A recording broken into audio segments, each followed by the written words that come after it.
MP board कक्षा 10वीं वाले सभी बच्चों का पेपर आ गया है। प्यारे बच्चों, पेपर देख लो और रट्टा मार लो, क्योंकि ये 15 दिसंबर का पूरा पेपर है और 101% प्यारे विद्यार्थियों आपका पेपर यहाँ से बाहर नहीं जाएगा। प्यारे विद्यार्थियों, जब आपके पेपर हाथों में आएगा ना, तब पहला ही प्रश्न देखने को आपको मिल जाएगा ये वाला। देखिएगा, ये पेपर है पूरा और 100% पूछा जाएगा। किसी पूर्णांक एम के लिए प्रत्येक समपूर्णांक निम्न स्वरूप का होता है। तो प्यारे विद्यार्थियों, इसमें आपको 2am करेक्ट उत्तर के रूप में बताना है, जो कि हमारा सही हो जाएगा। जितने बच्चे वीडियो को देख रहे हैं तो प्यारे विद्यार्थियों ध्यान से देख लो। इस रुक जाना नहीं परीक्षा में आपको रुकना नहीं है, इसलिए रट लो पूरा पेपर। देखिएगा, यदि a1/a2 बराबर b1/b2 बराबर नहीं c1/c2 हो तो समीकरण निकाय का कोई हल नहीं होगा। तो इसमें आपको ऑप्शन नंबर बी करेक्ट करना है। प्यारे विद्यार्थियों, एक महत्वपूर्ण बात बता देता हूँ। कमेंट बॉक्स में आप सभी बच्चों को जय श्री महाकाल का मैसेज जरूर करना है और मैं आप सभी बच्चों के लिए बाबा महाकाल से यही प्रार्थना करूँगा कि आप सभी बच्चे इस एग्ज़ाम में पास हो जाएं और अच्छे नंबर लेकर आएँ। इसलिए सभी बच्चों को कमेंट बॉक्स में एक बार जय श्री महाकाल का मैसेज करना है। द्विघात समीकरण 4x² - x + 1 बराबर 0 के मूल होंगे, तो इसमें आपको लिखना है काल्पनिक। अगला प्रश्न आपकी परीक्षा में आएगा। समांतर श्रेणी दी गई है 7, 10, 13, 16 का 34वां 10वां पद होता है 34। अगला दिया गया है tan 60 डिग्री का मान होता है करणी 3। इसमें आपको करणी 3 बताना है सभी बच्चों को, जो कि हमारा सही हो जाएगा। नेक्स्ट क्वेश्चन देख लीजिएगा। अगला प्रश्न है जिसमें आपको रिक्त स्थान वाले प्रश्न दिए गए हैं, ध्यान से देखिएगा। बहुपद ax² + bx + c बराबर 0 के शून्यकों का गुणनफल क्या होता है? तो वो हो जाएगा c/a। बिंदु -4 और -7 किस चतुर्थांश में है? तो ये तृतीय चतुर्थांश में स्थित है, तो यहाँ पर आपको लिखना है तृतीय। बाह्य बिंदु से वृत्त पर खींची गई स्पर्शरेखाएं केंद्र पर कोण अंतरित करती है 90 डिग्री का। वृत्त की परिधि 2πr होती है, तो 2πr लिखना है। स्क्रीनशॉट ले लीजिए और रट्टा मार लीजिए पेपर का और अच्छे से मेहनत करके जाइएगा। प्यारे विद्यार्थियों, चैनल पर नए हैं तो सभी बच्चों को चैनल को जरूर सब्सक्राइब करना है।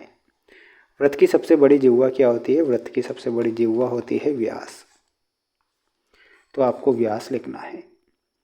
अगला प्रश्न दिया गया है जो कि आप यहाँ पर देख सकते हैं, जिसमें आपको सत्य वाले क्वेश्चन दिए जाएंगे जिन्हें आपको सोल्व करना है।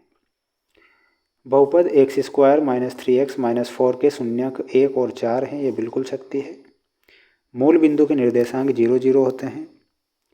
समांतर श्रेणी में सर्वांतर धनात्मक, ऋणात्मक या शून्य हो सकता है, यह सत्य बताना है।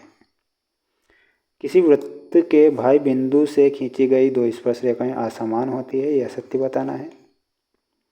त्रिभुज के तीनों कोणों का योग 180 डिग्री होता है, तो ये सत्य बताना है। ठीक है, अगला प्रश्न देख लीजिए। अगला प्रश्न ये रहा आपकी स्क्रीन के सामने, जिसमें आपसे प्रश्न पूछे गए हैं सही जोड़ी मिलाइए वाले क्वेश्चन जो आपकी परीक्षा में आएंगे। ध्यान से देखिएगा। sin² थीटा + cos² थीटा का मान जो होगा वो कितना होगा? 1, यानी कि इसमें ऑप्शन नंबर बी से मिलाना है। sin 90 - थीटा का मान आपसे पूछा गया है, तो cos थीटा आपको बताना है।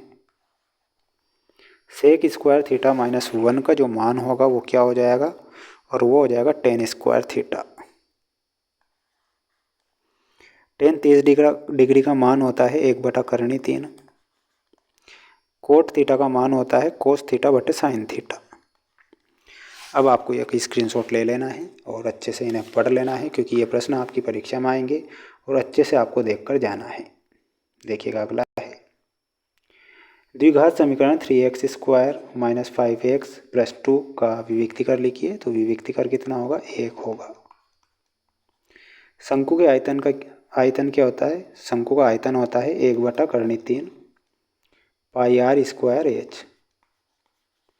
आंकड़ों में सर्वाधिक बारंबारता वाला वर्ग क्या कहलाता है? तो उसे बहुलक कहते हैं, बहुलक लिखना है। समांतर माध्य ज्ञात करने का सूत्र आपको कमेंट बॉक्स में बताना है सभी बच्चों को। एक असंभव घटना की प्रायिकता कितनी होती है? 0 होती है, तो इसमें आपको 0 लिखना है। प्यारे विद्यार्थियों, प्यारे साथियों, चैनल पर नए हैं तो सभी बच्चों को चैनल को जरूर सब्सक्राइब करके रखना है, क्योंकि मेरे द्वारा जो प्रश्न पत्र आपको बताए गए हैं 4 से 5 सेट पेपर से भी ज़्यादा सेट पेपर मैंने चैनल पर अपलोड कर दिए हैं और वो सारे सेट पेपर प्यारे बच्चों मोस्ट हैं। मोस्ट क्वेश्चन को ही पढ़ के जाना है और अच्छे से मेहनत करना है। किसी प्रकार से रियल या वायरल के चक्कर में नहीं पढ़ना है। मेहनत करके जाइएगा और सभी बच्चों के लिए बाबा महाकाल से यही प्रार्थना करूँगा कि सभी बच्चे अच्छे नंबर से पास हों और जीवन में आगे बढ़ें। मिलते हैं नेक्स्ट वीडियो में। जय हिंद।